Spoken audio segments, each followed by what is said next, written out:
Bueno, yo soy parte de ese medio que se llama Canal 6 Quilicura, un canal comunitario, un canal desde la población marginal, como se le dice en Chile, Parinacota, que a todo orgullo lo digo. Es de mucho esfuerzo. Los canales comunitarios no reciben recursos de afuera. Sobrevivimos, que nadie se imagina cómo, pero siempre hemos estado desde la lucha social, desde la verdad, desde informar al pueblo la verdad de lo que está pasando.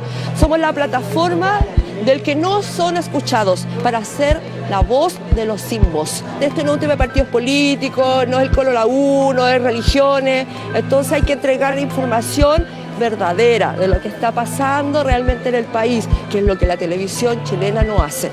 Nosotros simplemente le ponemos el micrófono al ciudadano común, no a los de siempre, porque es a ellos lo que la gente merece escuchar.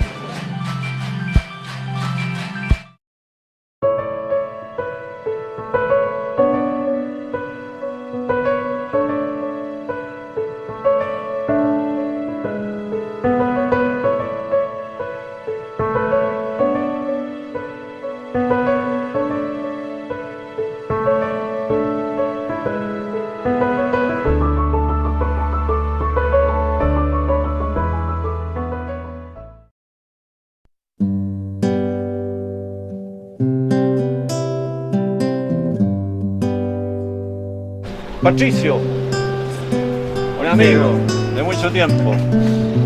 Ya, Agustín, otro amigo de mucho tiempo acá. Vamos a acompañarnos. Hemos dado varias batallas aquí en la comuna, ¿ya? Y vamos a seguir. Roberto, vamos Roberto.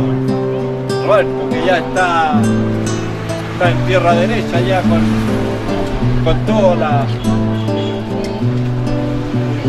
toda la sinvergüenzura que existen aquí en nuestro país.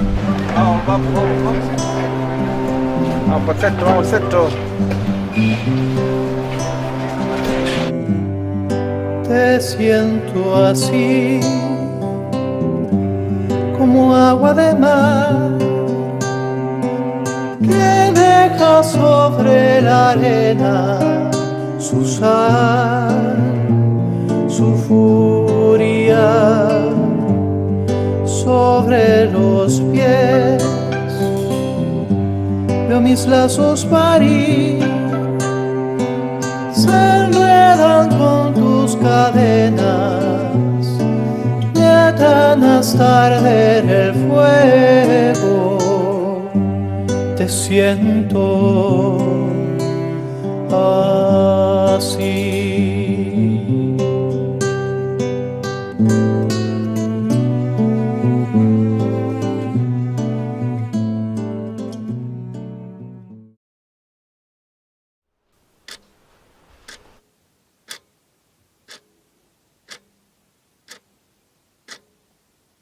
Yo nací en Contulmo, en la 9ª región, en la montaña. Teniendo más o menos 6 años, ¿ya? Mi madre se enfermó y nos vinimos a Santiago. Nos vinimos a vivir en la avenida Einstein. Mi madre siguió muy enferma. Falleció en enero de 1955.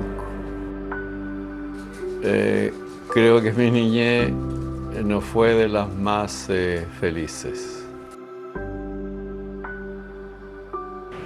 Mi padre, un año después, exactamente un año después, falleció.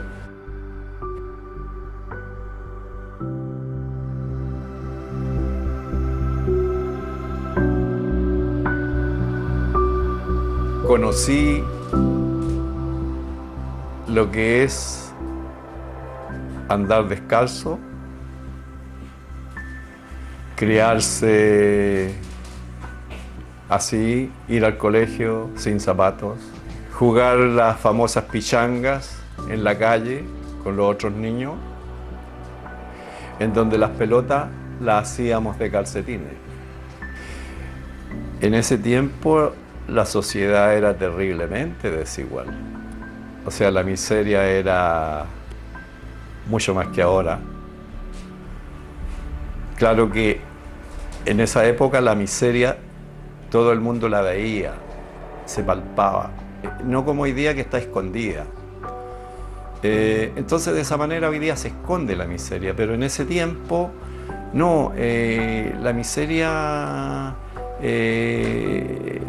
estaba mucho más al descubierto. El que no tenía oportunidades no las tenía y no había crédito, no había nada que se superara.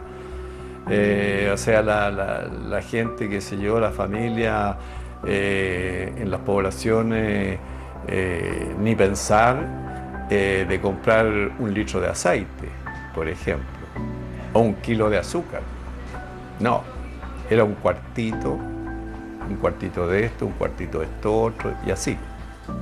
Se vivía a diario.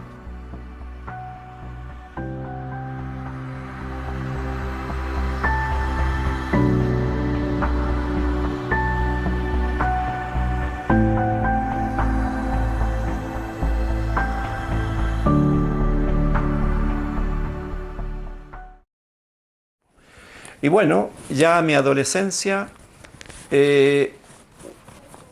un joven, un adolescente que a esa edad ya era hombre, ¿ya? Ahí en esos tiempos se era adulto a muy temprana edad.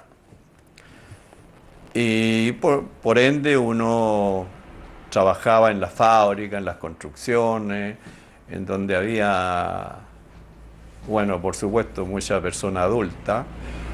Y a mí lo que me chocaba mucho era que había mucha gente analfabeta, gente adulta que no sabía leer, no sabía escribir.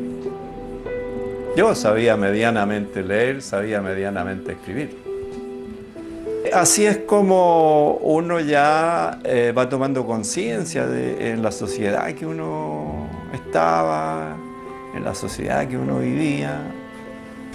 Y por ahí, en ese tiempo ya había sido 2 o 3 veces candidato el presidente Allende. Y bueno, justamente él, en una ocasión, no me acuerdo qué año, sería el año 64 tiene que haber sido, claro, la campaña de 1964. En su campaña, él estuvo en la avenida Einstein, fue a visitar estas poblaciones.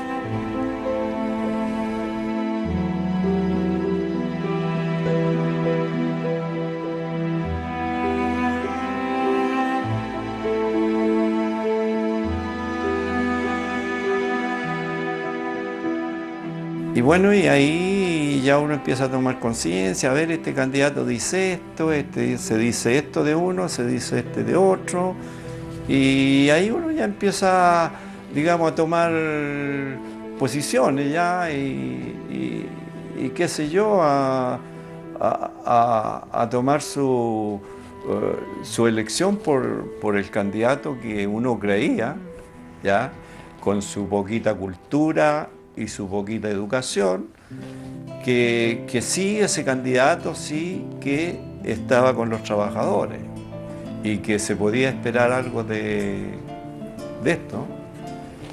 Y fue así como yo mismo, sin que nadie me lo dijera, me invitara o me mencionara, de militar en un partido, solo tomé mi decisión y me inscribí en el Partido Socialista.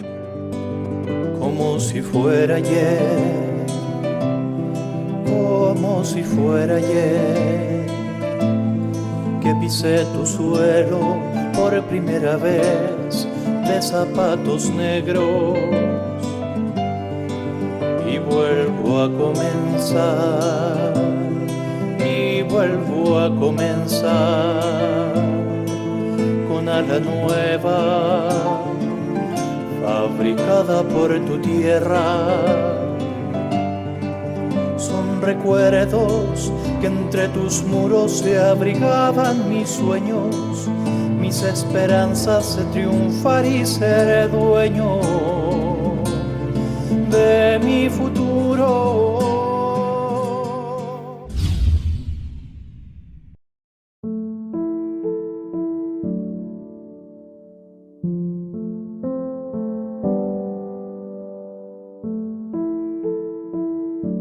Salvador Allende remonta sus orígenes incluso a las épocas de las luchas de independencia de Chile.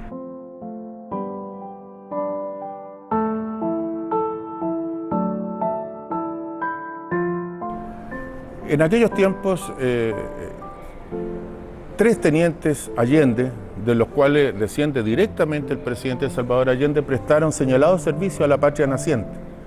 2 de ellos formaron parte del escuadrón Húsares de la Muerte que dirigió don Manuel Rodríguez Erdoiza. Y el otro fue jefe de la escolta de Bernardo O'Higgins. Este último viajaría después a Venezuela y formó parte del Estado Mayor de Simón Bolívar y participó en la batalla más determinante de la lucha en aquella zona, que fue la batalla de Carabobo. Por su participación, dijo Simón Bolívar, esta es una de mis mejores espadas.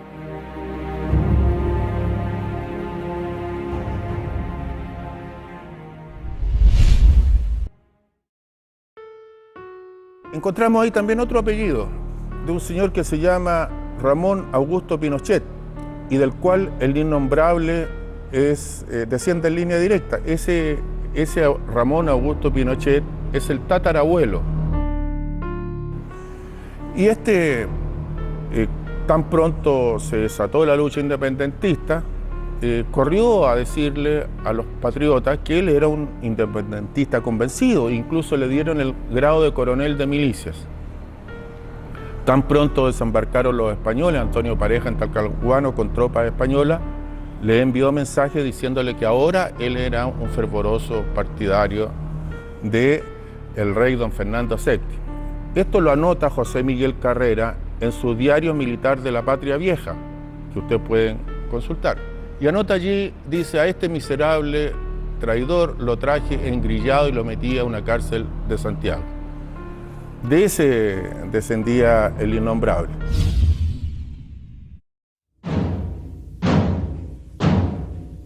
Este Allende, que fue jefe de la escolta de O'Higgins, volvió a Chile, contrajo matrimonio y de ahí nació don Ramón Allende Padín.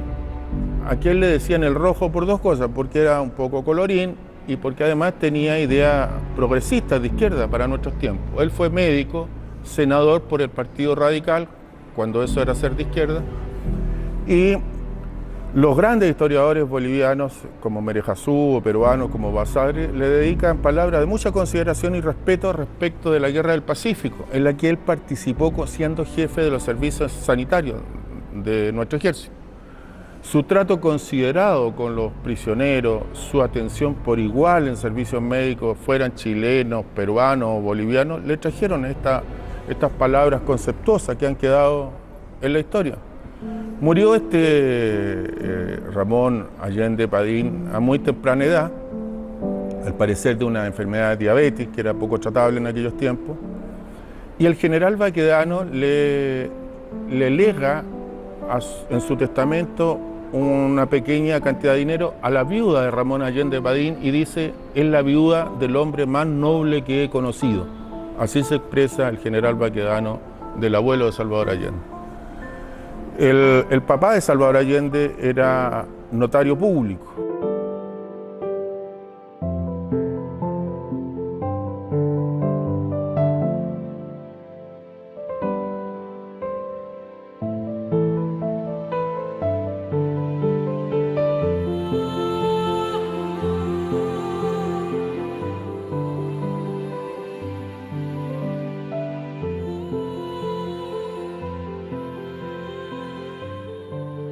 Salvador Allende fue médico, tenían derecho a vivir por las circunstancias de esas profesiones una vida acomodada, holgada, sin problemas.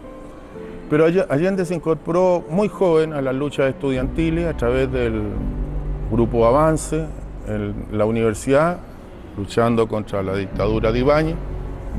Siendo muy joven, en el año 39, fue antes de los 30 años ministro de Salud, pero no solo acumulaba cargo el presidente Allende, sino que acumulaba también y principalmente medidas concretas al servicio de los ciudadanos.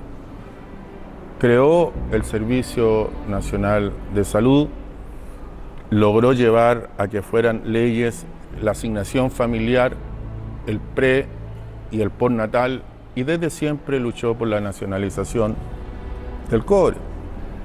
Tuvo una visión internacionalista muy acendrada, y cuando llegaron refugiados aquí, luego del fracaso del asalto al cuartel Moncada,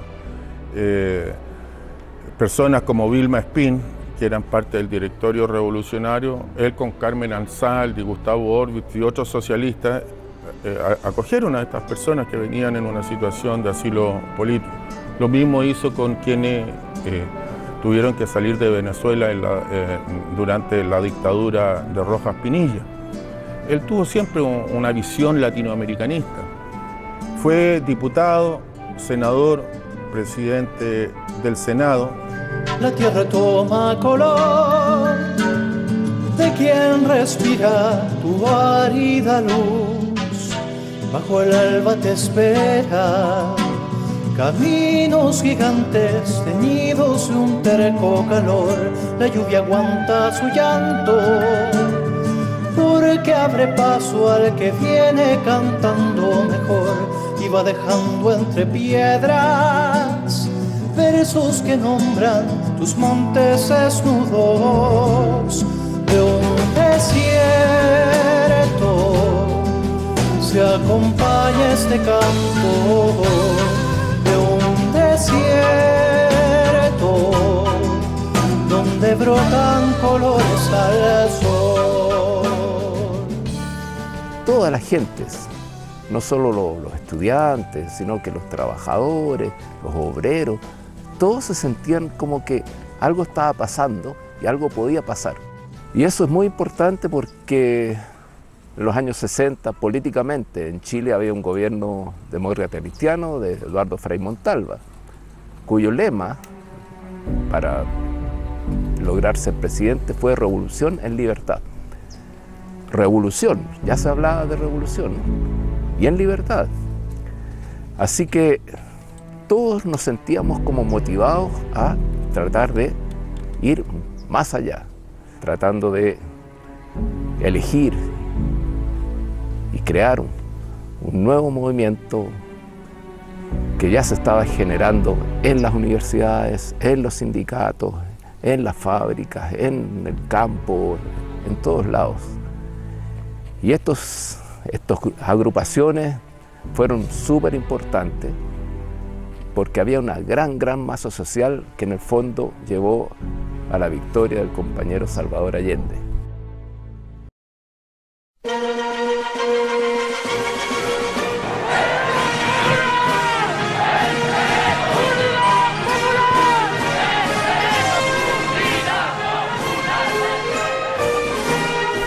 En 1970, un poquito antes, previo a la elección, se formó lo que fue la Unidad Popular, que principalmente eran 5 partidos: Partido Comunista, Socialista, Radical y algunos grupos más chicos. Que hacen algo extraordinario. Comunistas y socialistas internacionalmente no se llevaban bien. Sin embargo, aquí crearon una coalición a la que se sumó el Partido Radical y otras fuerzas menores. Previo, digamos, a la elección de Allende como candidato, hubo incluso una primaria, por así decirlo, donde habían distintas personas, entre ellos Pablo Neruda, que fue como un precandidato del Partido Comunista a la presidencia.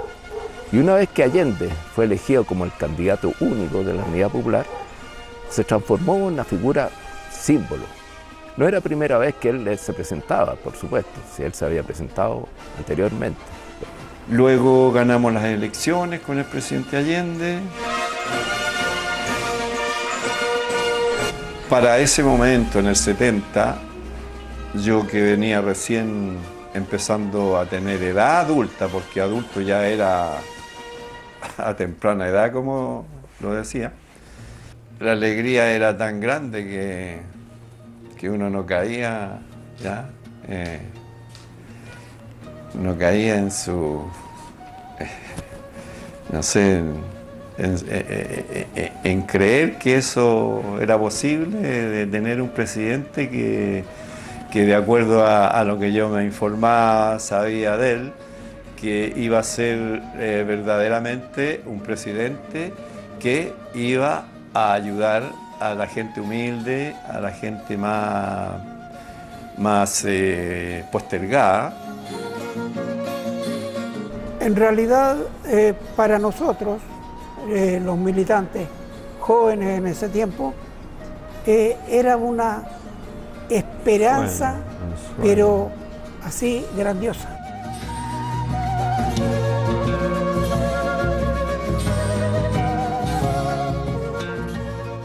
Esa coalición política recibió una agresión tan pronto se formó. El imperio norteamericano, a través de la Central de Inteligencia Americana, CIA, hizo todo lo posible porque eso no se llevara adelante.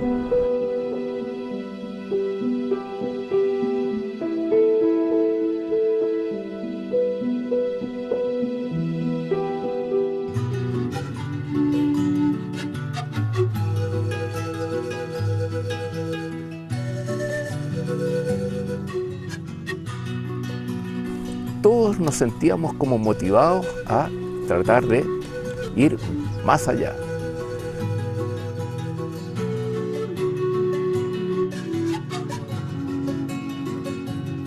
Y crear un nuevo movimiento que ya se estaba generando en las universidades, en los sindicatos, en las fábricas, en el campo, en todos lados.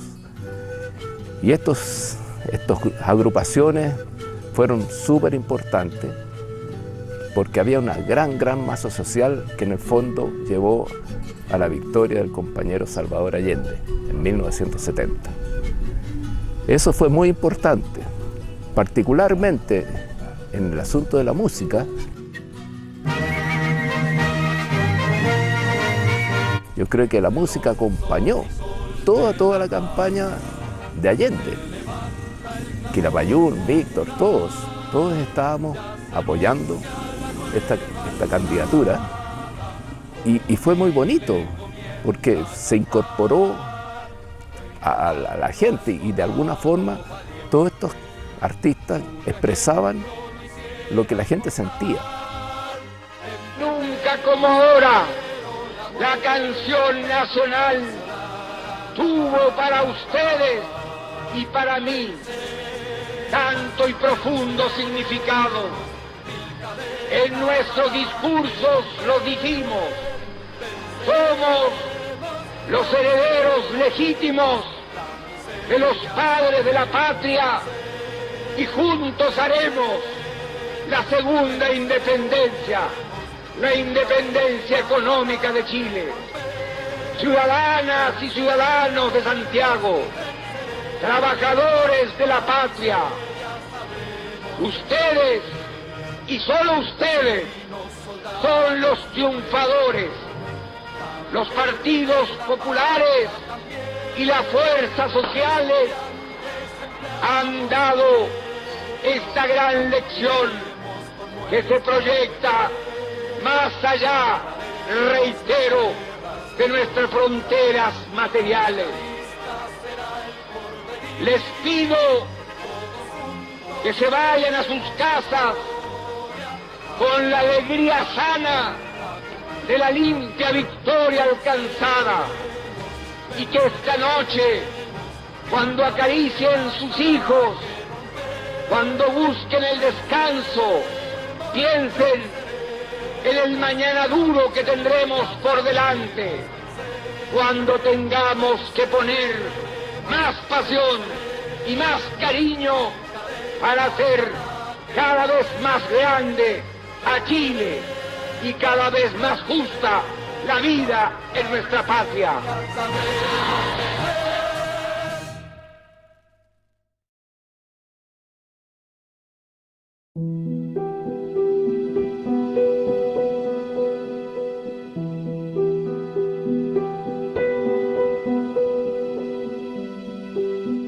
El grupo de amigos personales de Salvador Allende fue un grupo que se formó a partir de una necesidad. Intentaron matar a Allende durante la campaña presidencial. Ahí existieron planes que fueron detectados oportunamente.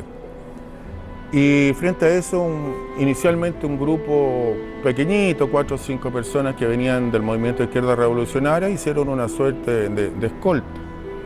Cuando ya el presidente Salvador Allende triunfó, esa escolta se hizo más grande, más nutrida, dotada de mejores elementos, porque era evidente que los sectores reaccionarios del imperio norteamericano iban a tratar de matar a Salvador Allende.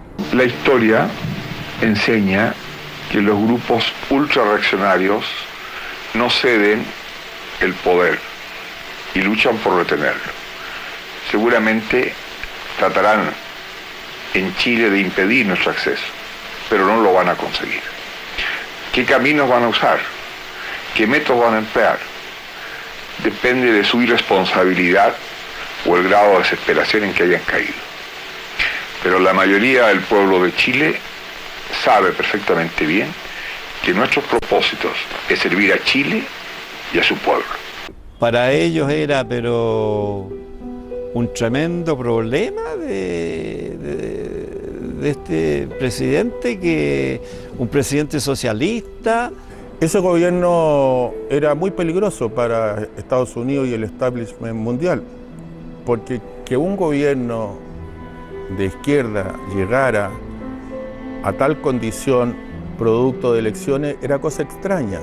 Un presidente que se decía incluso marxista, ¿ya?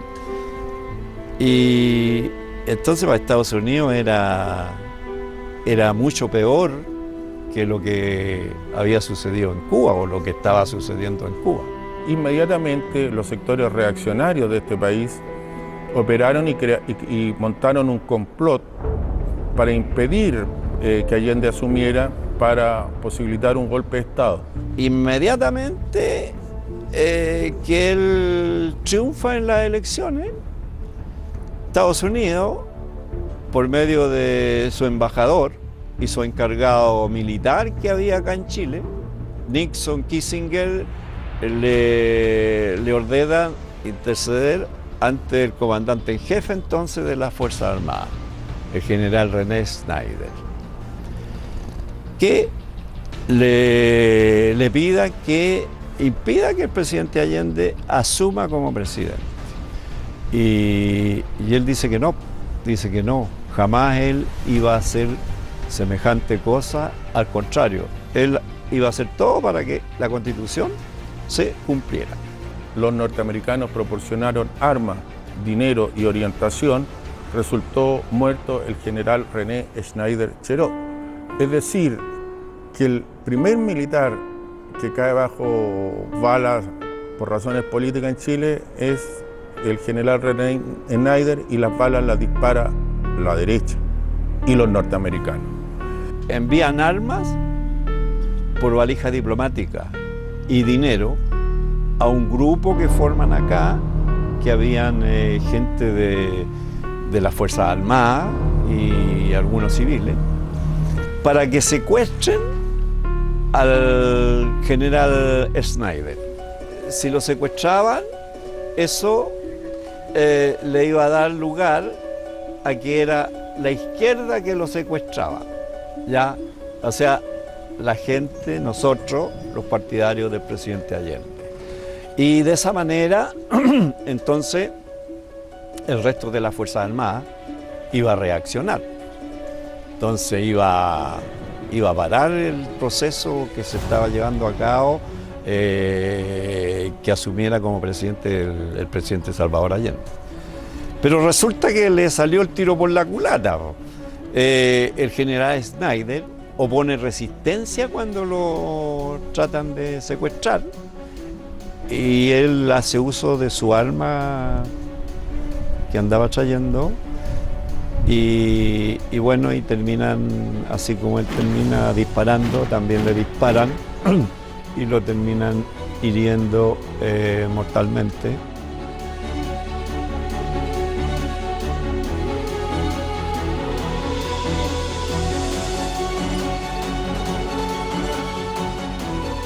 La derecha desesperada ha tratado de crear un clima de caos.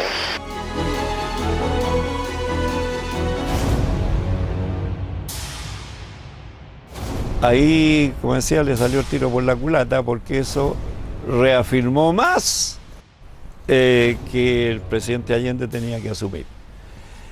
Entonces, visto eso, la gente que estaba en ese momento alrededor de él, la gente más cercana, entre ellos Beatriz Allende, la hija, la Tati, la compañera, pero de una grandeza increíble, y el Coco Paredes, y otras personas cercanas deciden que si no se hacía algo de crear un círculo de gente de mucha confianza alrededor del presidente, el presidente se iba a morir en los primeros días de su gobierno. Si el GAP no hubiera existido, Allende habría sido sacado a empujones y de manera humillante, como lo habían hecho los militares argentinos en 1966 contra el doctor Illa en Buenos Aires. Eso era lo que querían. Y ahí nace la idea de crear un grupo de civiles, militantes, alrededor de él. Bueno, el Partido Socialista no tenía mucha gente preparada en armas, ¿ya? Que supiera todo este manejo de una organización paramilitar. Y ahí estaba el MIR, que sí, ellos hacían acciones armadas, en fin. Y bueno, y se llega a un acuerdo con ellos, que ellos ya asumieran eso. Y fue así como sucedió, pero el MIR estaba contra la política del presidente Allende, ¿ya? Decían que era un socialdemócrata, que esto, mucho desorden, hacían cosas que no eran dignas de un grupo de personas que ande protegiendo al presidente. Y bueno, y fue así como el Partido Socialista decidió tomar ellos en mano esto. Pero la razón por qué se creó este grupo alrededor del presidente fue explícitamente esto, ¿ya? El asesinato del general René Snyder por no aceptar de impedir que el presidente Allende asumiera como presidente.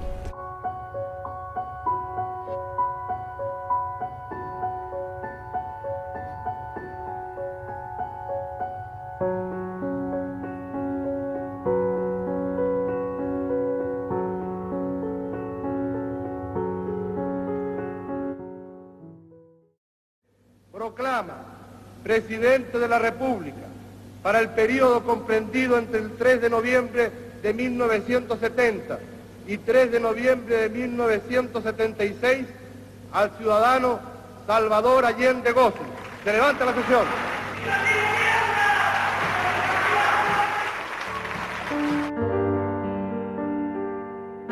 Este grupo de jóvenes que son reclutados en el ámbito de la juventud socialista no son guerrilleros, vienen de distintas funciones y labores en la sociedad. Unos vienen de la universidad, otros vienen de la fábrica, otros vienen de las poblaciones, otros vienen del campo.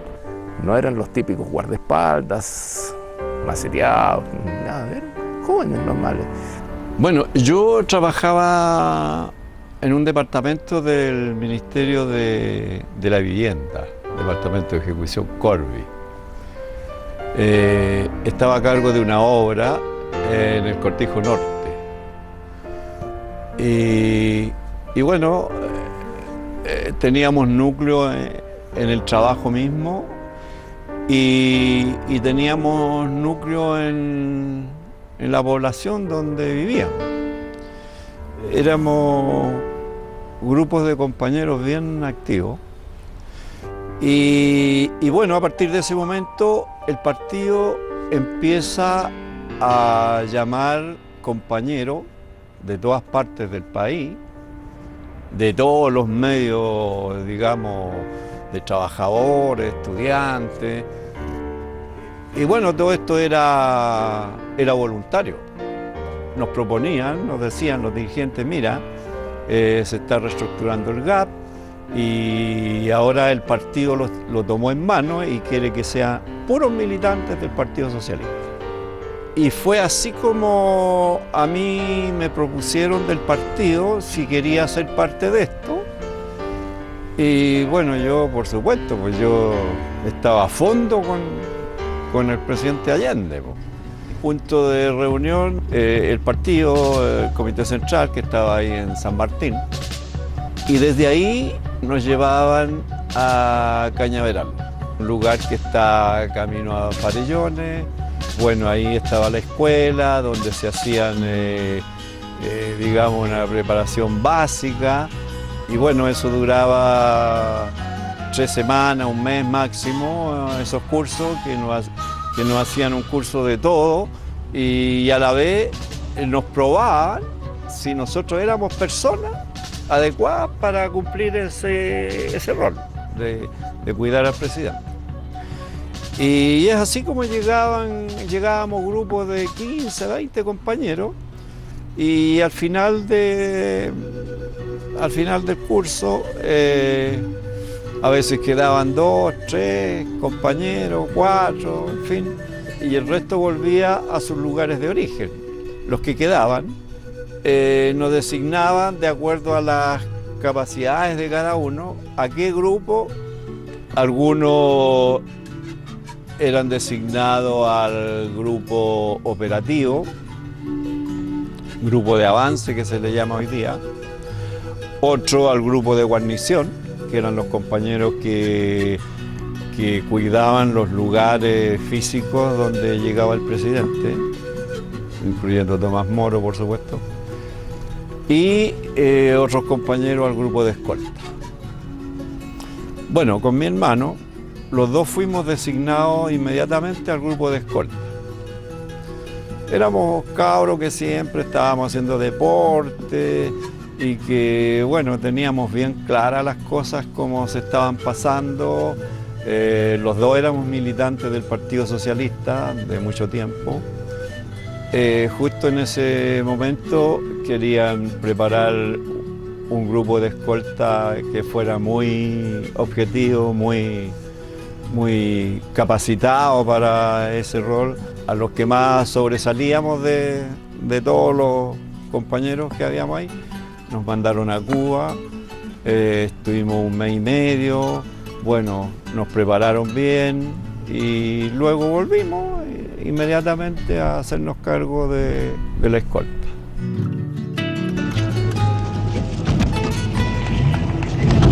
Éramos los únicos compañeros de todo el dispositivo de seguridad, así era el nombre, dispositivo de seguridad, y solamente los compañeros de escolta estábamos cerca del presidente, tanto que en la noche cuando él estaba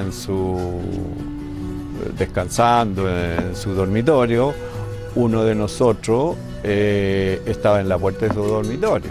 O sea, estábamos las 24 horas cuidando.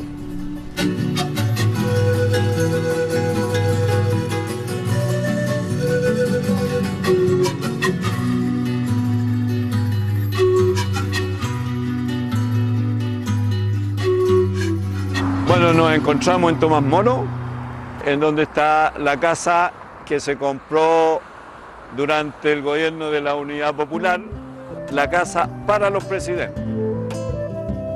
Él vivía en la calle Guardia Vieja, por Providencia. Fue siempre una persona relativamente modesta. Vivía como cualquier ciudadano de clase media de hoy día.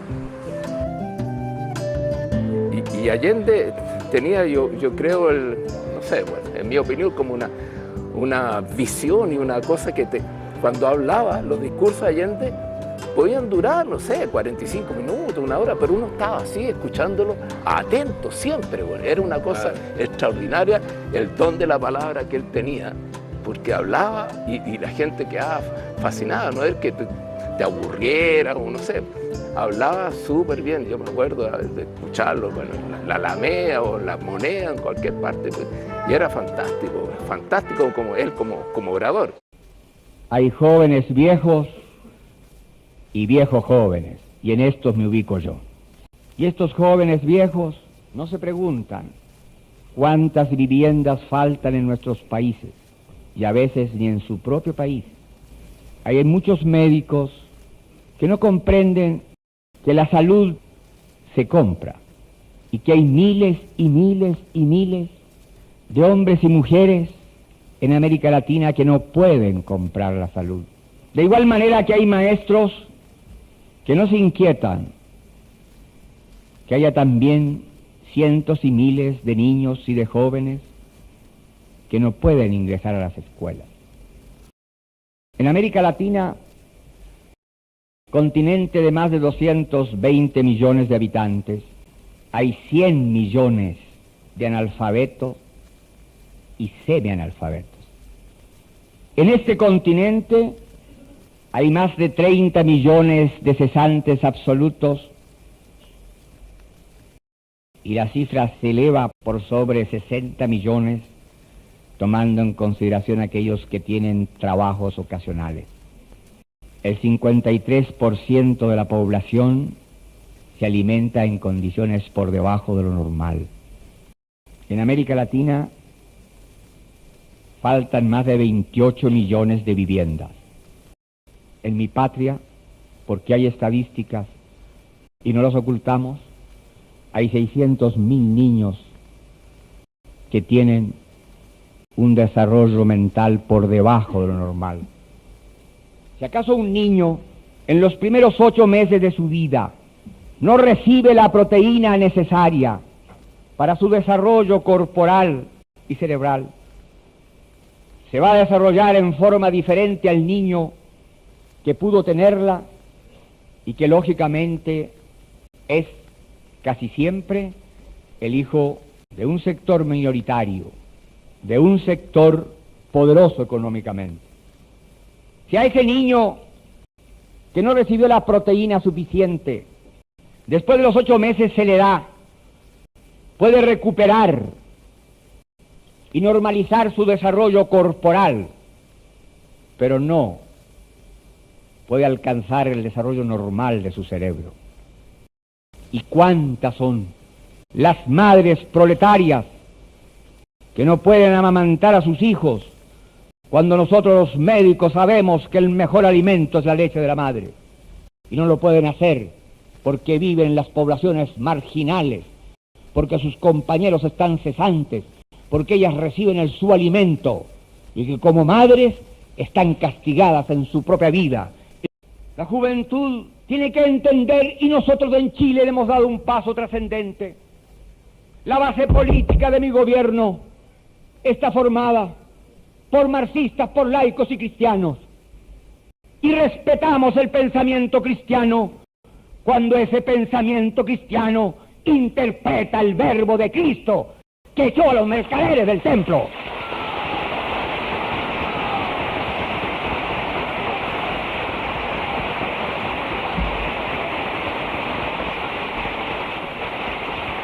Los marxistas conjugamos una misma actitud y un mismo lenguaje frente a los problemas esenciales del pueblo. Porque un obrero sin trabajo, no importa que sea o no sea marxista, no importa que sea o no sea cristiano, no importa que no tenga ideología política, es un hombre que tiene derecho al trabajo y debemos dárselo nosotros.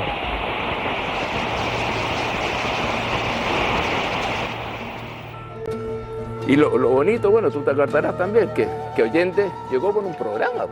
Así es, las 40 medidas. Las 40 medidas. Una vez que Salvador Allende consiguió el triunfo del 4 de septiembre de 1970, con un programa claramente revolucionario que contemplaba 40 medidas básicas, entre ellas algunas fundamentales: la renacionalización del cobre, la reforma agraria, la baja en las remuneraciones grotescamente altas de algunos funcionarios públicos, el medio de litro de leche. Y lo primero que hace cuando llega al gobierno, decreta medio litro de leche para cada niño en Chile.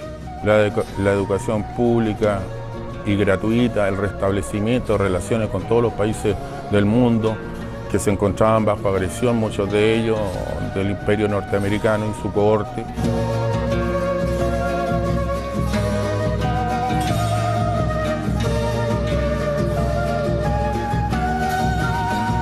Yo creo que el mundo estaba mirando Chile por el proceso extraordinario, único en el mundo, que se estaba llevando a cabo acá.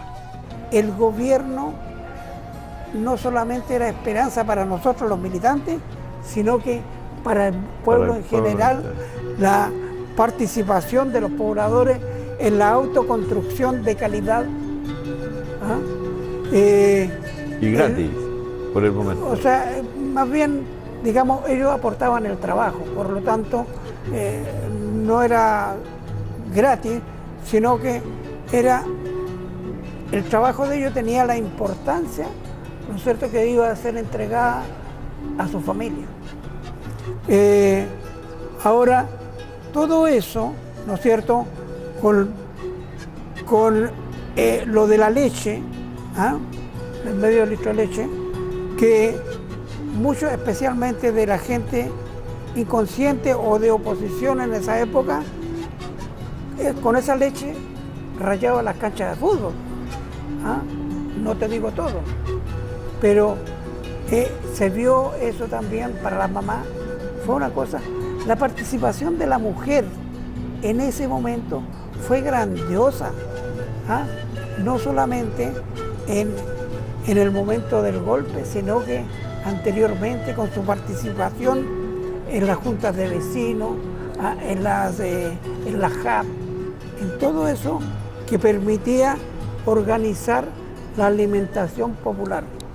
Bueno, él está empeñado a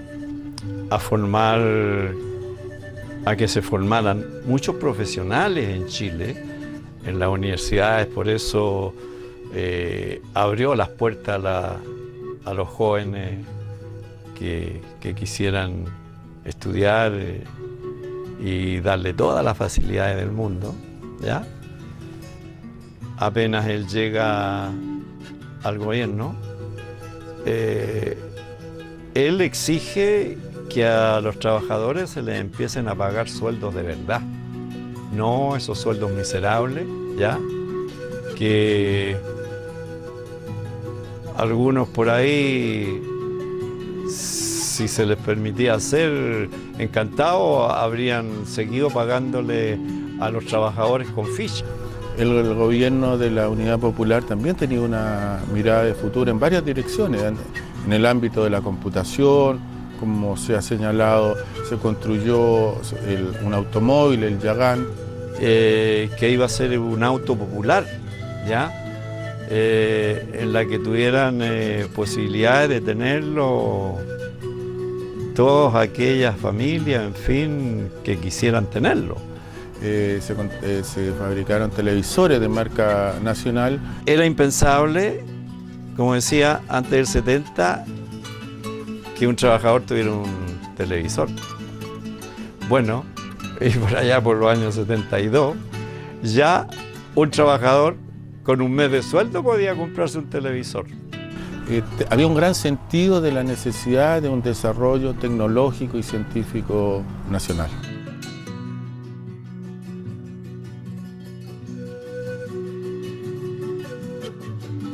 La internet, la informática, podía haber partido de aquí de Chile.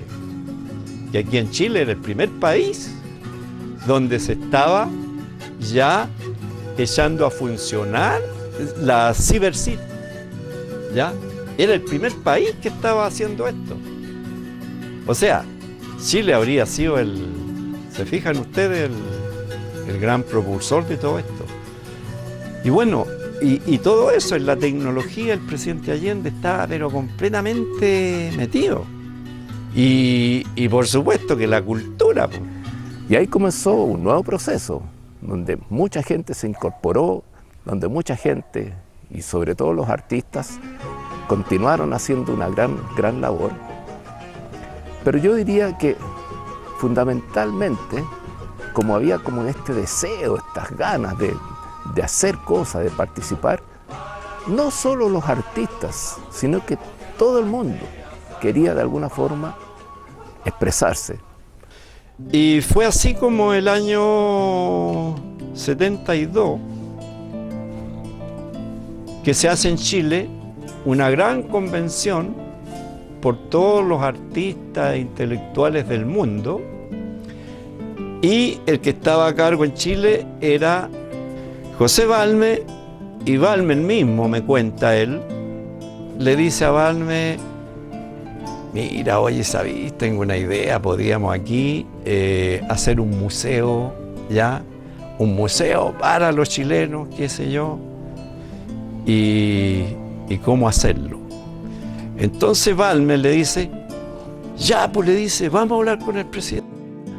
Y fuimos por Morandé 80, ahí estaban ustedes, los compañeros del GAP, le dijimos que queríamos hablar con el presidente, ¿sí? Listo, nos hicieron entrar. Y la Vallita inmediatamente va a conversarle esto al presidente, que en ese momento no tenía a nadie en su despacho. Y dice que el presidente se paró y fue él a abrirles la puerta y a recibirlo. Y los hizo pasar. Y bueno, pero en ese momento no se demoraron más de 10 minutos en estar de acuerdo con crear el Museo de la Solidaridad. ¿Ya? Y le da la responsabilidad a José Balme.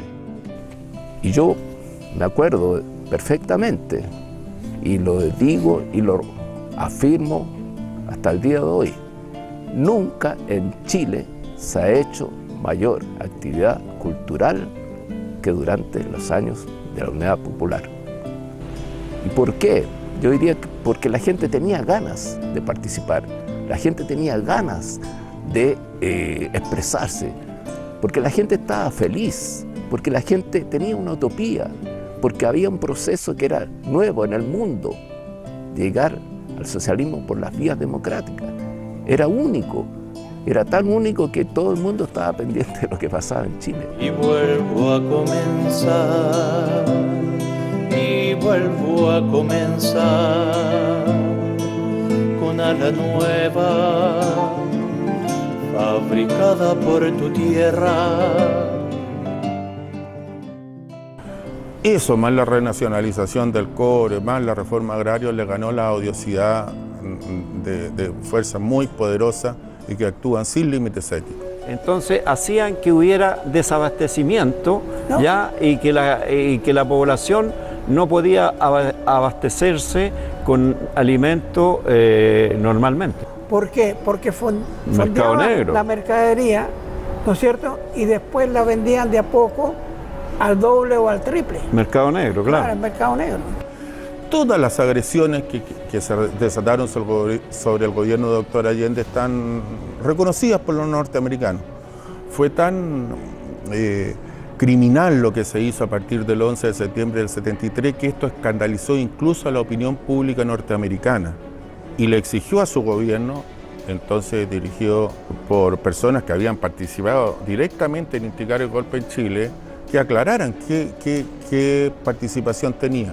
Y de eso surge el año 1975 un informe senatorial que adquiere el nombre del senador que lo presidió, el informe Church.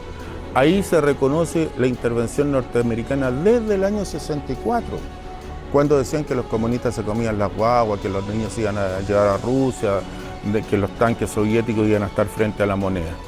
Toda esa intervención que costó millones de dólares, que el año 64 metieron más de 250 agentes directos, el año 70 hicieron la operación Ruina, la conspiración de Schneider, el desabastecimiento que lo agrandaban sus periódicos, pero que lo instigaban y lo producían sus agentes. No nos olvidemos que botaban la leche a los ríos, no nos olvidemos que sacaban camionadas de mercadería y las botaban o las llevaban a Argentina.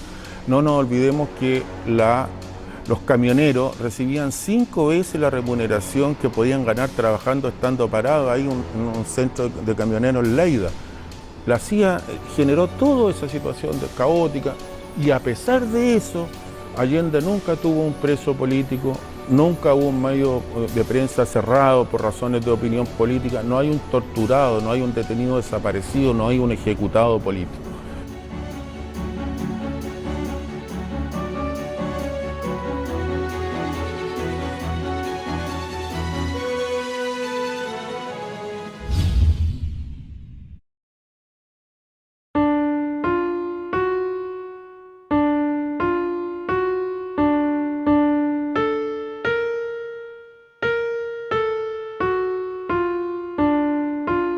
El 29 de junio de 1973, el regimiento blindado número 2, al mando del coronel Super, intentó dar un golpe de Estado, instigado, coordinado por militantes y dirigentes del movimiento nacionalista Patria y Libertad.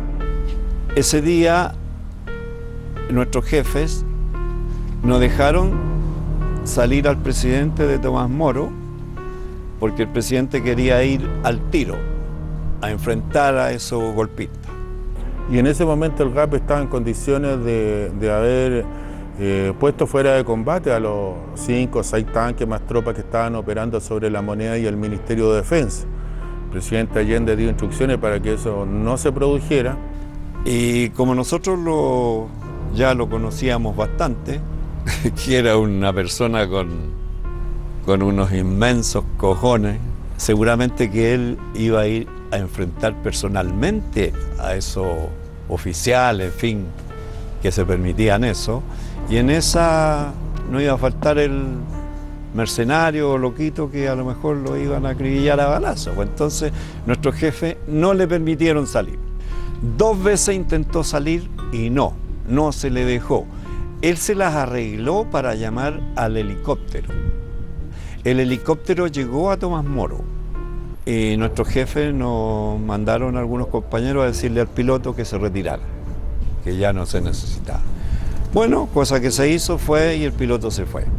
En un momento no hubo más posibilidades de que el presidente no se subiera a los autos y saliéramos a La Moneda, y así que tuvo que hacerse.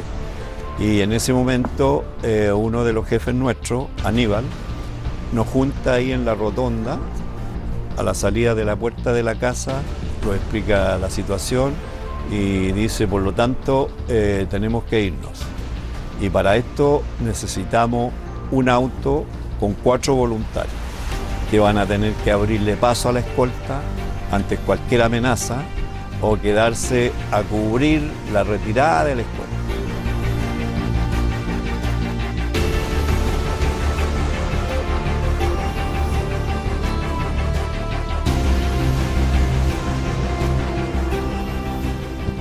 Se divisa en este lugar más o menos, por aquí, una patrulla militar, que era un jeep militar, con 4 soldados y un cañón apuntando hacia allá. Y nos detenimos aquí, frente al jeep, con nuestras armas. Y los soldados dicen, no, nosotros somos leales al gobierno, en fin, ya. Y le decimos ya, de acuerdo, pero suelten sus armas. Una vez que pase la escolta, ya, y aquí no ha pasado nada. Bueno, y los soldados lo hicieron, soltaron su arma, pasa la escolta, y bueno, nosotros inmediatamente retomamos nuestra ruta. Aquí nos dividimos en 2 escoltas, en esta calle Bandera con Mapocho, y una escolta se fue hacia Alameda y la escolta con el presidente nos fuimos a investigaciones. Y acá en investigaciones lo que se produce es que, claro, llegamos y ya teníamos toda la calle cubierta al frente había mucha gente, al frente de investigación. Ese día todos estábamos con ACA, ¿ya? Y todos nos bajamos con ACA y va la pasada, por supuesto. Y al momento que se baja el presidente, muy enojado, dice: ¿cómo se le ocurre, compañero? Guarden todas sus armas. Y de ahí nos vinimos a La Moneda. Y ya La Moneda estaba despejada. Y al final esto fue aplacado por el general Prat, por Sepúlveda y por Pinochet, que disimuló muy bien. Que en ese tiempo no se sabía que era un delincuente, un cobarde. Por eso Pinochet siempre tuvo la desconfianza de los auténticos golpistas. Yo tengo la impresión de que Pinochet actuó como fascista, pero era un miserable oportunista que habría estado en cualquier parte. Esa es mi impresión, creo que es de la peor condición humana, porque un fascista es un fascista, tiene sus convicciones. No, este estaba donde calentaba más el sol. Murieron varias personas, cerca de 20 personas ese 29 de junio. Incluso mataron a un periodista argentino. Él filmó su muerte. Él apunta a un camión de militares y el oficial dispara con su pistola y no fue capaz de darle al periodista y le ordena a fusilero de dispararle y, claro, ellos lograron, porque era relativamente cerca, y mataron a este periodista argentino y, bueno, él filmó su muerte. En ese momento, el 29 de junio, la respuesta popular fue organizada, coordinada y eficaz. En todos los cordones industriales se cortaron las calles más relevantes, se desplegó un dispositivo de defensa que funcionó. Con la tremenda escolta que íbamos, armados como íbamos, seguramente que le hacemos mucho daño a esos fascistas que estaban cometiendo ese ilícito. Porque un tanque en la ciudad no se desempeña muy bien, en cambio nosotros tomábamos un RPG-7 escondido ahí en una esquina y se terminó el tanque y todas las armas que llevábamos, quizás fue mejor que no llegáramos y no tuviéramos que habernos enfrentado con ellos. Pero ese 29 de junio desnudó el plan dispositivo de Allende y como el pueblo pidió muchas cosas, entre otras cosas, que se cerrara el Congreso y que se hicieran cosas, nos habían intentado agredir y el gobierno popular optó por mantener la institucionalidad, quizás con más elementos respecto a la composición interior del ejército, y quedamos en una situación psicológicamente como a la defensiva. Y eso disminuyó la capacidad combativa del pueblo y disminuyó la capacidad de responder a otro golpe. Quizás era el momento de pasar a la ofensiva.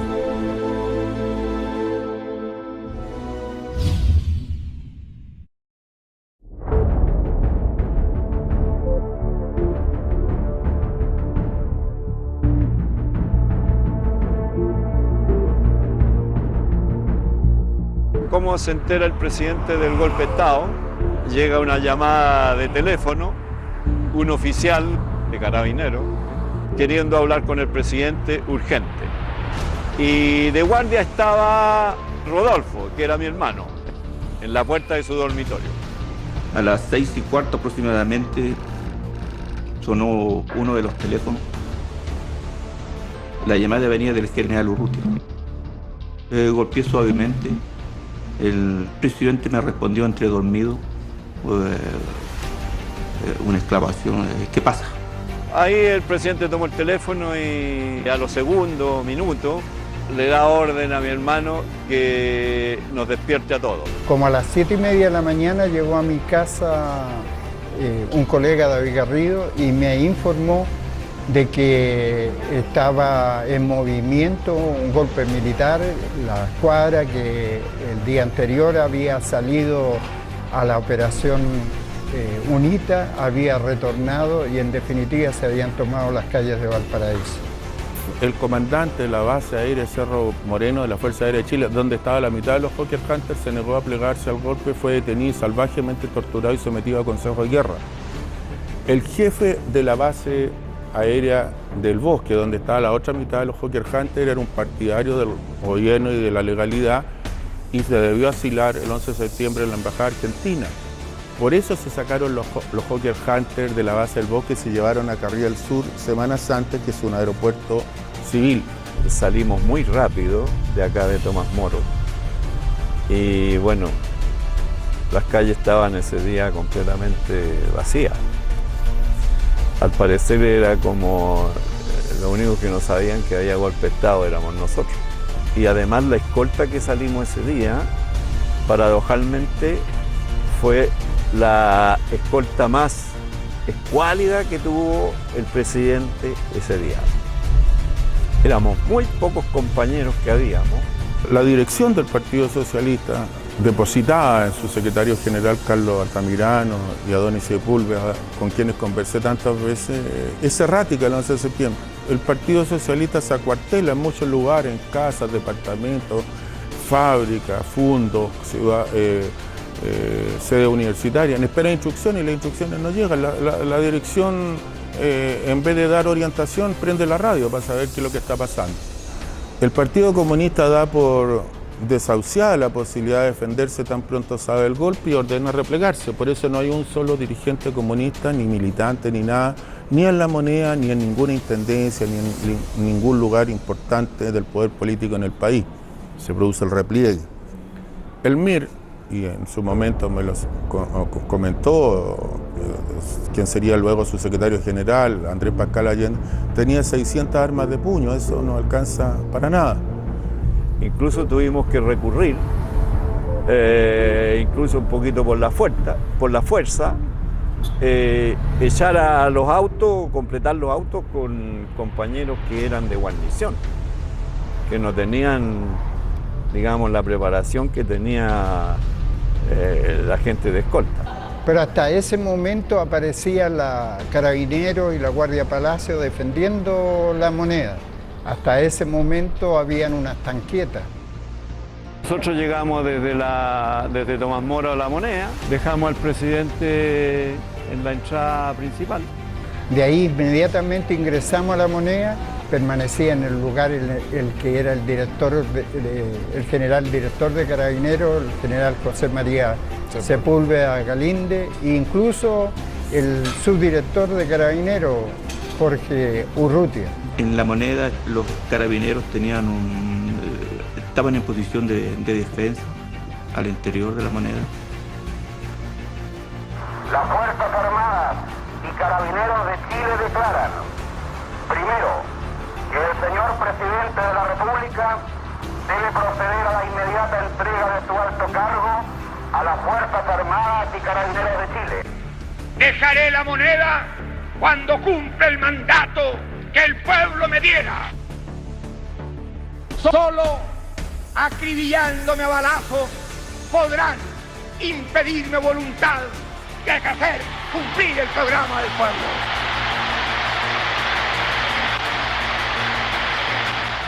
Había un plan de defensa.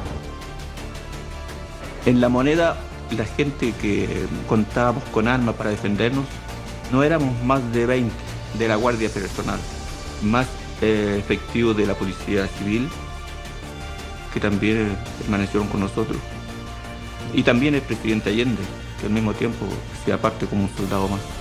Nos distribuimos en distintos lugares, se inició la planificación de defensa de La Moneda, no contemplando a la Guardia Palacio porque se había retirado, pero ahora fue curioso, la Guardia Palacio se retiró pero dejó emplazadas sus armas, los fusiles SIC con sus trípodes que existían y quedaron las tiras con munición. La misión nuestra era mantener a raya los soldados que trataran de entrar por el lado de Alameda. Esa era nuestra misión. Nosotros ocupábamos el Ministerio de Obras Públicas y ya habían radios conectadas con organizaciones desde Tomás Moro, de la central de radio, que se le avisaba inmediatamente a esas organizaciones y acá todos los edificios del entorno de La Moneda estaban acordados con diferentes organizaciones, diferentes partidos, que ellos cubrían eso, tal y tal edificio. Y el Partido Socialista, que había tomado algunos recuerdos, se divide en tres ese día, en su accionar. El grupo, el aparato del Frente Interno del Partido Socialista, que era un grupo pequeño, 140, 150 compañeros con fusiles AK, se dirige hacia los cordones industriales, hacia la zona sur de Santiago, olvidando que el eje del proceso es Salvador Allende. Donde esté Salvador Allende está la suerte del gobierno y de la revolución chilena. No hay ninguna posibilidad política al margen del presidente Allende. Pero ellos no acuden hacia Allende, sino que acuden hacia la zona sur, en la idea de liberar una zona y desde allí plantear una defensa. Y en eso se inició el ataque ya. Exacto. Sí, ya vino las armas de los blindados, porque la verdad que nosotros vimos en aquella mañana pocos militares que estuvieran cerca de La Moneda, solamente los vehículos blindados y las piezas de artillería que empezaron a disparar contra La Moneda. Eso fue ya cercano a las 9 de la mañana. Y cuando se inició el ataque, uno de los principales objetivos era defender la puerta de la calle Moneda y la puerta de Morandé 80, obviamente, considerando de que afuera había un importante grupo de miembros de la seguridad que estaban en los vehículos ante la posibilidad o variable de tener que evacuar el lugar. Eso es algo que teníamos que ir viendo en la medida que fueron ocurriendo los hechos. Allende está en La Moneda, entonces hay que estar listo para actuar sobre él. No vale sacar la perra, sacar la moneda. Exacto. Estaba ofreciendo parlamentar. Petición incondicional, no de parlamentar. Petición incondicional. Bien, conforme. Rendición incondicional y se le toma preso ofreciéndole nada más que respetar la vida, digamos. La vida y seguridad física y enseguida se le va a pasar para otra parte. Conforme. O sea que se mantiene el ofrecimiento de sacarlo del país. Se mantiene el ofrecimiento de sacarlo del país. Pero la vez se cae y cuando vaya a volar. Conforme. Teníamos AKs, cada uno tenía un AK. Teníamos las pistolas Browning. Teníamos un lanzacohete, un RPG-7 y una .30. Y quien mejor hizo el trabajo ahí fue la .30, porque un arma de calibre ya pesadito, ya, que rompe blindaje hasta de 10 milímetros. Esa fue el arma que más nos sirvió. Ahora, la resistencia fue proporcional a los acontecimientos, porque tal cual como explico, lo que se veían eran vehículos blindados, tanques y piezas de artillería. O sea, los soldados, por lo menos en la mañana, no aparecieron, no estaban parapetados a larga distancia, en el Hotel Carrera, en las inmediaciones, y desde allí disparaban, igual que de la Alameda, también desde allí disparaban hacia La Moneda. Bueno, la defensa del Palacio Presidencial desde el interior era muy compleja por la estructura de las ventanas.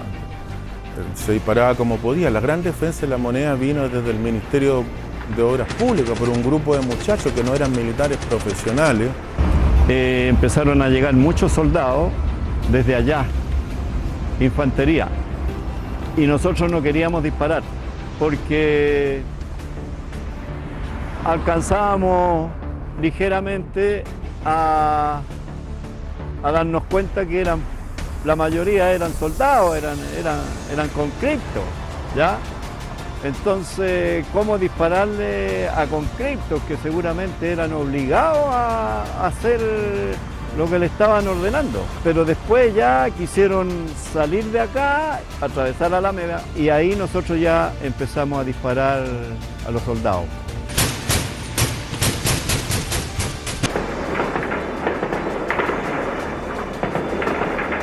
Y a la vez empiezan a disparar mucho desde esos edificios y de acá del Ministerio de Defensa, ¿ya? Francotiradores. y ahí era muy efectivo que nosotros disparábamos a las ventanas. Y parece que fue efectivo eso porque en algún momento ya pararon, no dispararon más de las ventanas. Ellos se dan la vuelta y vienen entrando por aquí. La distancia es lejos, pero esa arma, .30, tiene 3.000 metros de alcance. Yo disparo una trazadora y claro, voy a dar muy arriba. Inmediatamente corrijo y entro de lleno en los jeeps. Y un soldado escapa y se esconde detrás del kiosco. Bueno, yo disparo al kiosco y el soldado arranca.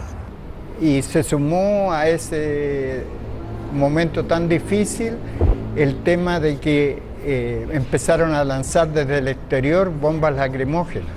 Una verdadera lluvia de bombas lacrimógenas hacia el interior de La Moneda. Y empezamos a disparar de los dos extremos, desde los dos extremos y desde el centro para el lado. O sea, una barrida completa, ¿ya? Y se terminaron las bombas lacrimógenas. Quedaban heridos, los venían a buscar y bueno, y eso, al final optaron por salir de este lugar. Y ellos detuvieron durante horas el ataque a La Moneda, hicieron imposible la toma por vía terrestre, a pesar de los tanques, a pesar de la numerosa infantería de la Escuela de Comando, y forzaron a los golpistas al bombardeo. El Palacio de la Moneda deberá ser evacuado antes de las 11 horas. De lo contrario, será atacado por la Fuerza Aérea de Chile. Los aviones hacen una pasada rasante desde sur a norte y luego ahí empiezan a bombardear.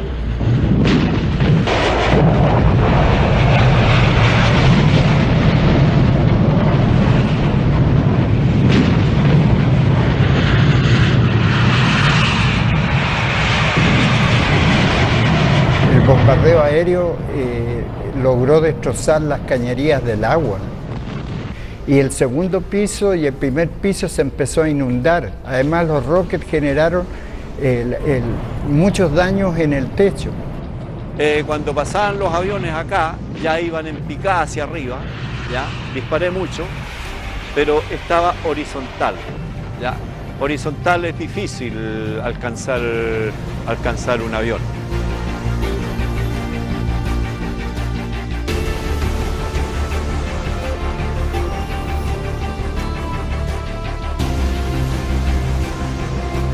Era terrible escuchar las explosiones de los cristales, las bombas, el polvo, el fuego.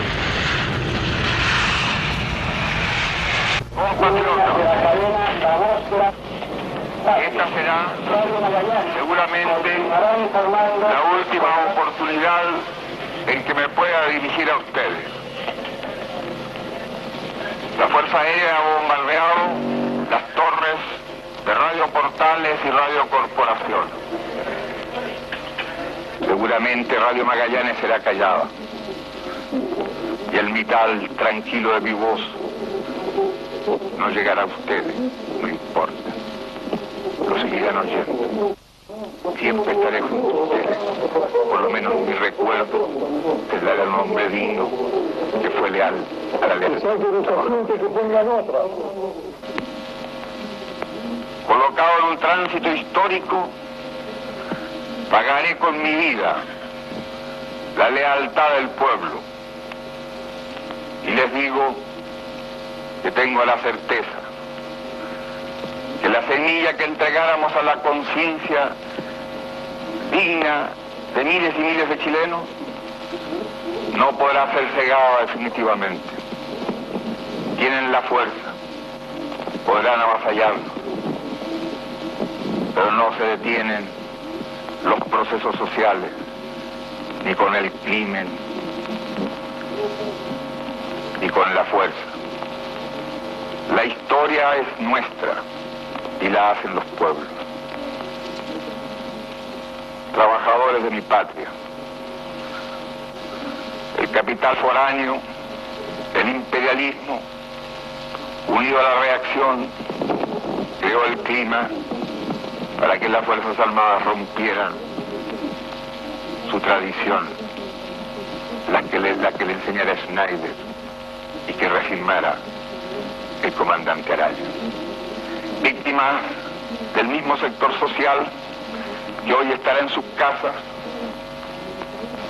esperando con mano ajena reconquistar el poder para seguir defendiendo sus granjerías y sus privilegios. Me dirijo sobre todo a la modesta mujer de nuestra tierra, a la campesina que creyó en nosotros, a la obrera que trabajó más, a la madre que supo nuestra preocupación por los niños. Me dirijo a los profesionales de la patria, a los profesionales patriotas, a los que hace días estuvieron trabajando contra la sedición auspiciada por los colegios profesionales, colegios de clase para defender también las ventajas que una sociedad capitalista le da a unos pocos. Me dirijo a la juventud, a aquellos que cantaron, entregaron su alegría y su espíritu de lucha. Me dirijo al hombre de Chile, al obrero, al campesino, al intelectual, aquellos que serán perseguidos, porque en nuestro país el fascismo ya estuvo hace muchas horas presente en los atentados terroristas, volando los puentes, cortando la línea férrea, destruyendo los oleoductos y los gasoductos, frente al silencio de los que tenían la obligación de proteger. Estaban comprometidos. La historia lo juzgará. Trabajadores de mi patria, tengo fe en Chile y su destino. Superará otros hombres este momento gris y amargo donde la traición pretende imponerse. Sigan ustedes sabiendo que mucho más temprano que tarde, de nuevo abrirán las grandes alamedas por donde pase el hombre libre para construir una sociedad mejor. ¡Viva Chile! ¡Viva el pueblo! ¡Vivan los trabajadores! Pinochet, que era un ignorante y un miserable, tenía cierto olfato político, cierta intuición,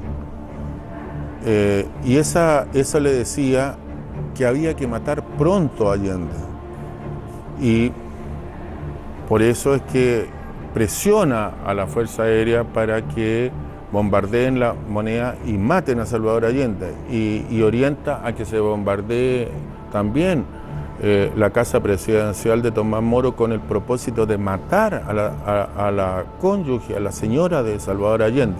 Fue bombardeada por aviones Hawker Hunter. Uno de ellos, conducido por Gustavo Lee Yates, hijo del golpista Gustavo Lee Guzmán, le endilgó 2 cohetazos al hospital de la Fuerza Aérea de Chile.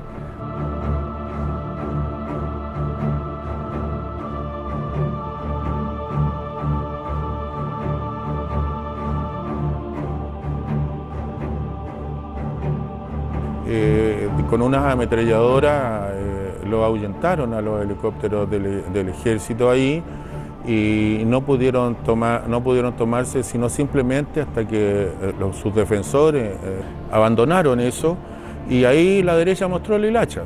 Era un barrio acomodado, Tomás Moro, y sin embargo sus vecinos entraron y saquearon la propiedad, se robaron todo lo que es posible robar. Así actúa la oligarquía. Aquí por todos los cambios. ¿Sabe General Lee? General Lee Albono.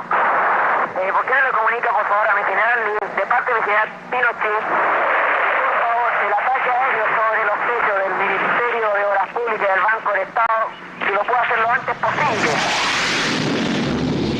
Así se despliega el afán homicida, pero esto tiene una explicación, y es que si el golpe de Estado se prolongaba, se podía deshacer. Chile tiene una geografía muy especial, bastaba con que una provincia no se plegara al golpe y el país quedaba partido en 2 o en 3. Y la lucha podía prolongarse y se podía desestructurar el ejército. Ese peligro lo intuía Pinochet, por eso actuó con esa hazaña homicida. Estimo yo, es una apreciación personal después de tantos años, que el presidente ordenó que la gente se rindiera única y exclusivamente porque el destino era morir quemado. Él dice, bueno, ya un momento que todos se quemaban ahí, que ya no era imposible estar, y bueno, y le ordena a los compañeros que hagan toda una fila, ya, y empiecen a salir. El presidente se aproximó hacia la escalera de Morandé. Dijo, aquí en esta casa de los presidentes de Chile hemos resistido heroicamente y dignamente a una junta fascista. Y presumió de que iban a aceptar la rendición y que se le iba a dar el tratamiento de prisioneros como correspondía, no que iban a ser asesinados en forma posterior. Teníamos la certeza que el presidente no se entregaba, porque él se rendía, era Chile que se rendía. Inmediatamente que el doctor ordena que se proceda a retirarse, a entregarse con las instrucciones que llegaron desde afuera, que con las manos en la nuca, a 1 metro de distancia y sin armas de fuego, en ese mismo instante el presidente fue despidiéndose de cada uno de nosotros, los que estamos al final de la fila. Y con un gesto mirándolo a los ojos, nos dio la mano y nos dijo gracias compañeros, se fue despidiendo así de todo y en eso rápidamente entró al salón Toesca. Acto seguido, yo escuché personalmente la frase de que dijo el doctor que Salvador Allende no se rinde y gritó después mierda. Hubo un colega mío que dijo que había manifestado milicos de mierda, pero yo no escuché eso.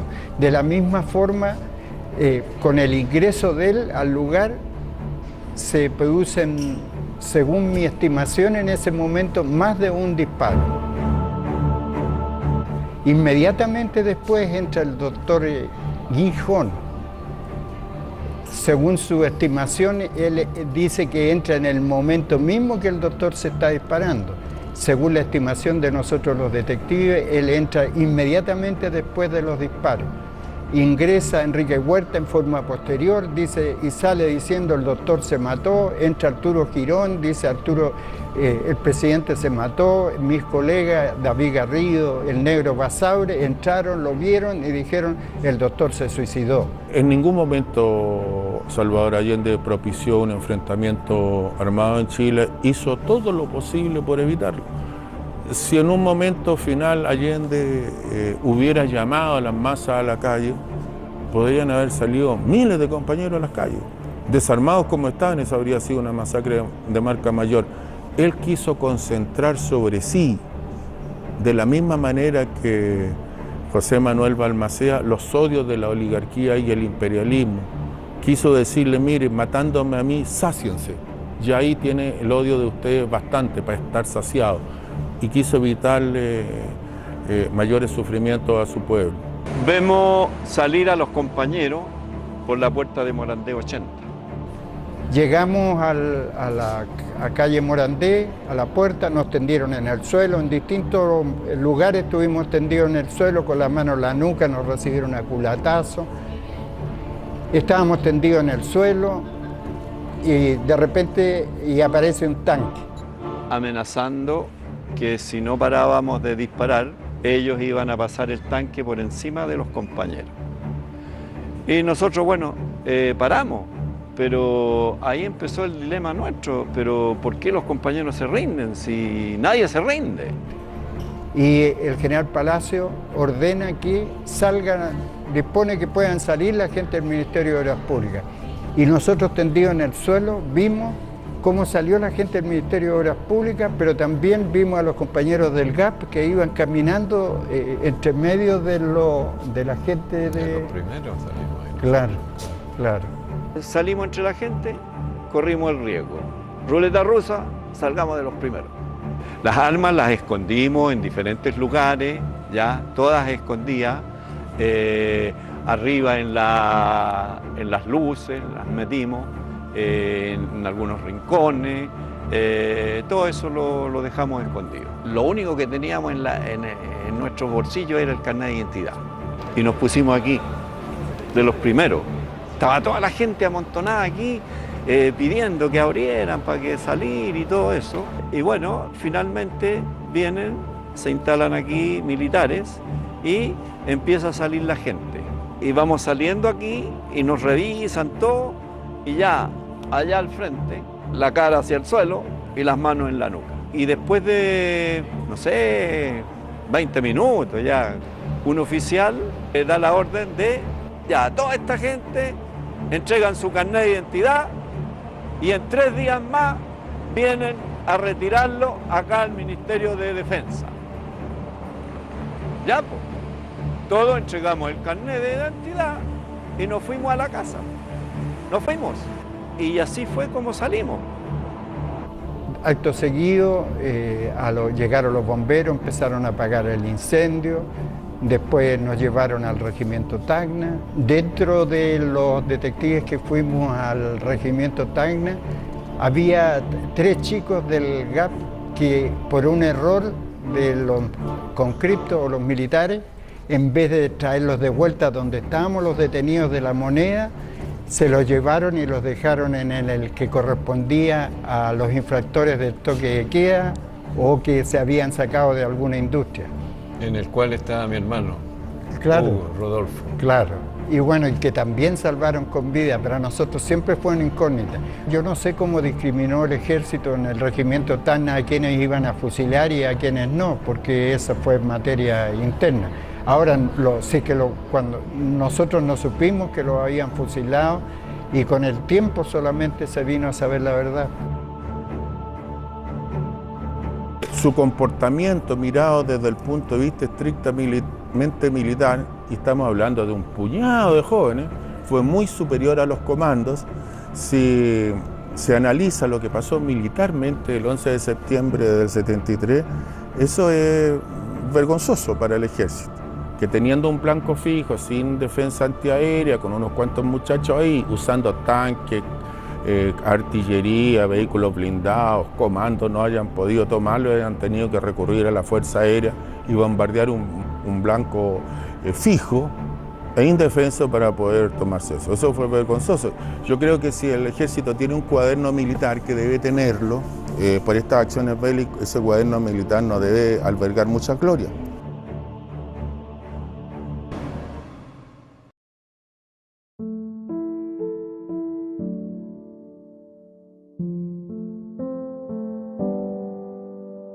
Y bueno, y me vine a mi casa, caminando desde La Moneda, luego llegando acá a donde yo vivía, había un grupo de compañeros, estaba también el encargado de organización de la seccional Recoleta, el compañero Sarricueta. En ese momento, ¿cierto?, compañero entra a presentarse, por lo menos conmigo, y nos entrega alguna información de lo que había sucedido sin tener la información que ya se estaba escuchando en las noticias. Y nos hacemos cargo, ¿no es cierto?, de organizar a la gente. Armamento no había ninguno. La intención era tomarse la comisaría para recuperar armas. Lo que eran escopetas de caza, ¿no es cierto?, lo que eran revólveres viejos, había un par, pero no más de eso. Me conversa el chino, el jano que le llamábamos, una tía que vivía cerca de acá, me dice que tenía ahí una pistola, una Browning, calibre 9, con varios cargadores. En un momento determinado, ¿no es cierto?, él decide que había que buscar alimentos para una resistencia transitoria. Y con mi amigo Manuel decidimos tomar una camioneta que estaba estacionada en la plaza, que no entendíamos por qué Carabineros no la tomaba. Era justamente una camioneta del año, una camioneta del Ministerio de Obras Públicas justamente, tenía el disco en la puerta. Y bueno, sacan la camioneta, ¿cierto? Y sale de ahí de la población, Última Hora se llamaba en ese tiempo. Y nosotros salimos en la camioneta muy lento, muy lento, muy lento, muy lento, ya, y cuando estamos aquí al frente de la comisaría, habían 2 o 3 carabineros afuera de guardia, con fusiles y todo, y nos miraban, y nos miraban, y nos miraban, ya, y nosotros los saludamos, ya, y bueno, y cuando ya estamos pasando la comisaría, aceleramos a fondo y desaparecimos. Veníamos con Manuel en la camioneta de vuelta, ya, nos estaban esperando Carabineros, y nos bajan de la camioneta y a nosotros nos trajeron como por aquí en este lugar. Empiezan a golpearnos y a preguntarnos quién eran los que estaban dirigiendo ahí en la población, cuáles eran los dirigentes, quién era el jefe, todo eso, y permanentemente disparándonos alrededor de nosotros. La intimidad, digamos, a mí no lograban ponerme en apuro, por decir de alguna manera, ¿ya? Porque yo sabía que nos iban ahí, nos moríamos, y bueno, no íbamos a morir ahí suplicándole nada. Entonces ese carabinero de repente ya se transcurre y le dice al teniente que yo era del GAP. Y bueno, yo negué, le conté una historia ahí que bueno, que nada que ver, que yo no era del GAP, en fin. Y llega el momento en que nos dice el teniente que teníamos 1 minuto para llegar a un determinado lugar. Y Manuel ya va partiendo y yo lo tomo y le digo, no, le digo, ven para acá, quédate aquí. De aquí no nos movemos. Y si ustedes quieren asesinarnos, asesínenos aquí. ¿Para qué nos van a hacer correr para allá? Y bueno, el teniente ya, pero fuera de sí mismo, ya, soy choro, tal por cual y todo, ya, pero las groserías había ahí por haber. Y poco me intimidaban sus disparos, ¿ya? Entonces ahí ya quizá algunos carabineros por miedo o porque no estaban de acuerdo con lo que estaba pasando, le advierten al teniente que si nos mataban aquí, no iban a poder salir de la población. Entonces en ese momento el teniente le ordena a 2 carabineros que nos lleven a la comisaría en la misma camioneta que nos habían encontrado. Sorprendido. Y esta vez nos llevan sentados en el pick-up para que la gente nos viera. Y cuando a nosotros nos traen hacia la comisaría, el carabinero se queda arriba. No bajó inmediatamente, esperando, qué sé yo, la reacción de la gente, en fin.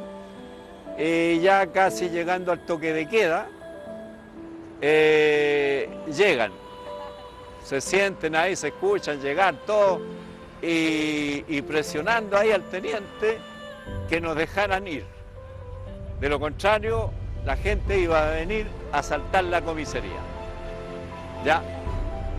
Y bueno, ya prácticamente al límite del toque de queda, nos dejan ir y ahí nos arreglamos, pasamos y arrancamos y corrimos hacia arriba.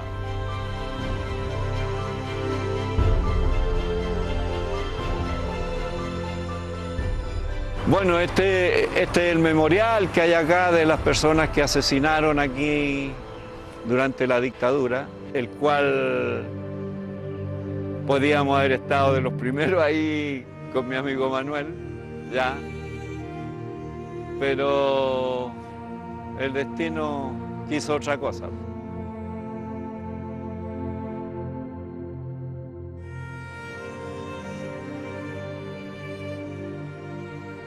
Yo quiero aquí entregar los nombres de los compañeros que realmente estuvieron en La Moneda ese día con el presidente.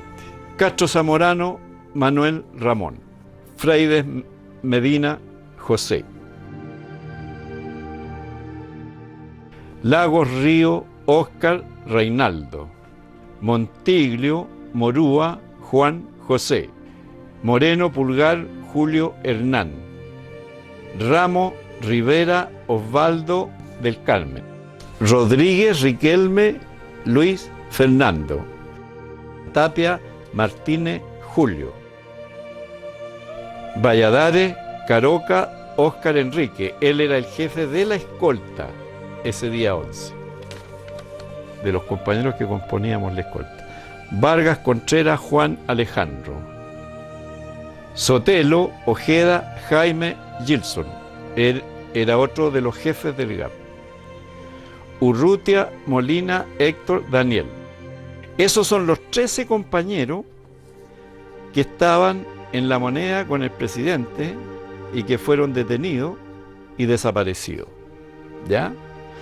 Y estaba también ahí Hugo García Herrera, mi hermano, que él, por esas casualidades, en el Tacna lo cambiaron de grupo y se salvó, lo llevaron al estadio Víctor Jara, después al Estadio Nacional y después ahí se perdió entre toda la gente y lo dejaron salir sin saber quién era.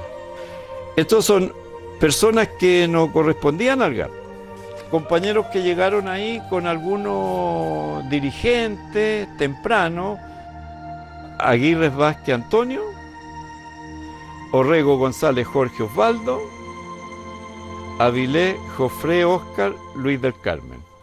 Después vienen de Cañaveral 9 compañeros que estaban, algunos de ellos estaban recién pasando el curso. Y vienen con Blanco Tarré, el Bruno, que era para nosotros, que él era otro de los jefes.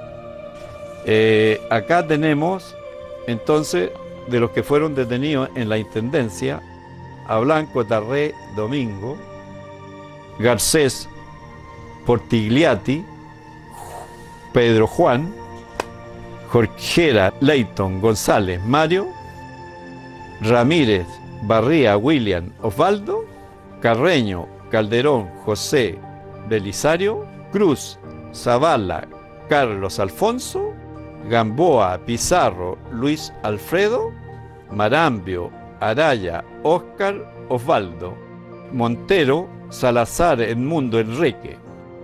Esos son los 9 compañeros que fueron detenidos en la Intendencia, desaparecidos hasta el día de hoy. ¿Ya?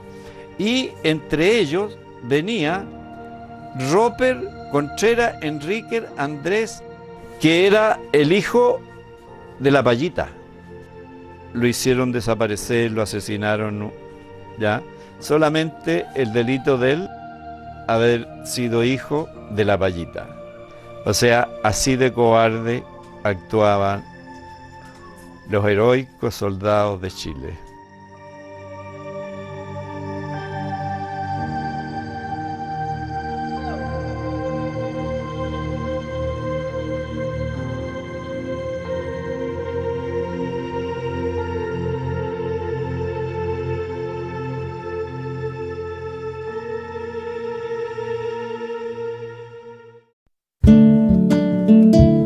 No sé qué pasó con los hermanos García, que estuvimos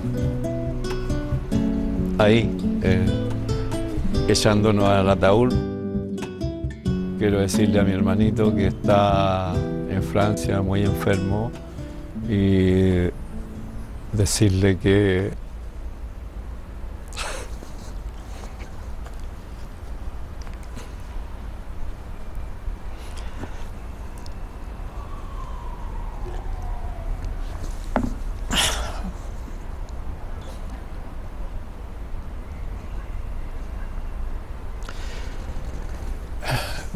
lo quiero mucho, que lo recuerdo mucho y que espero que ahora él ya no va a ser más un héroe olvidado de una historia negada, de una historia olvidada, que no la quieren contar, incluso nuestros compañeros, los que hoy día, muchos, más que socialistas, se dicen socialistas. Nos robaron el partido, hermano. Pero la esperanza es lo último que se pierde y ojalá en algún momento aparezcan jóvenes, así como fuimos nosotros en aquel tiempo, dignos.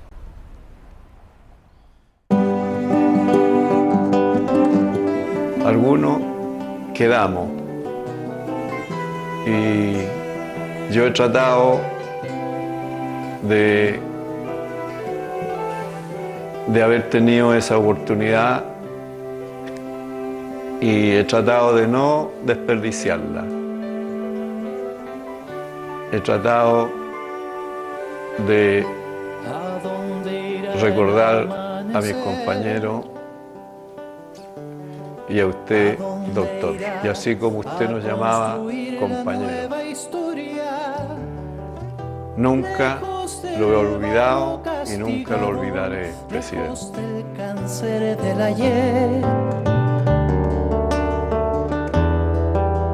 Lejos del fuego, lejos del mar que estremece, se irá forjando la verdad, se irá cantando que la vida es para glorias, se hará camino para siembra, se hará una almohada para sueños, se hará un jardín, se hará raíz, se hará en la noche la luz, dejaremos huellas sin perder el rumbo entre los rincones de tu hogar. Crecerá este canto como enredadera, como sangre y furia de un volcán.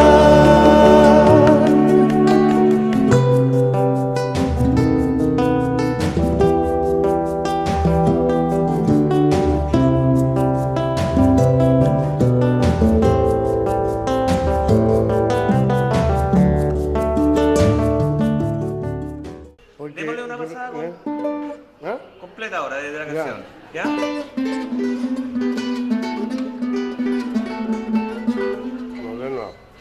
Esta cueca tan bonita que está inspirada en este gran hombre don Isidro García. Cuando me hablan de él, lógicamente uno habla de la primera escolta, de ser un hombre aguerrido, un hombre valiente, un hombre comprometido hasta el día de hoy, a pesar de sus años, con una figura lógicamente al lado de él como era el gran Salvador Allende.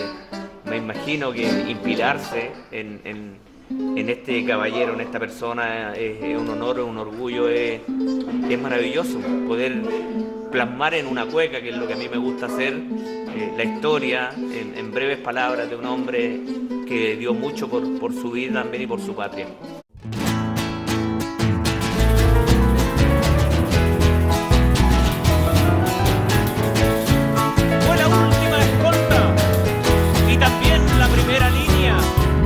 defendiendo la gran causa, con garra, con valentía. ¡Oiga! Esta cueca, amigo, es para don Isidro García. Allá va afuera última escolta, caramba, fue de la primera línea. Caramba, fue de la primera línea. Allá va defendiendo la gran causa, caramba, con garra y con valentía. Allá va, fue la última escolta en los años 70 de madrugada, bañado de Don Chicho, caramba, y amor de bala. En los años 70, caramba, de madrugada, amor de bala y sí, gran combatiente. Chile te debe todo, caramba, don rey valiente. Don Isidro García, sangre bravía.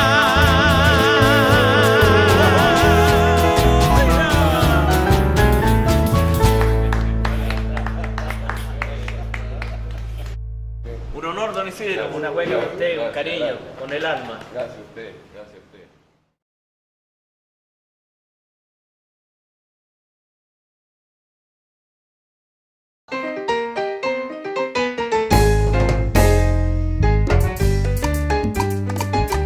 Pa' mi gente.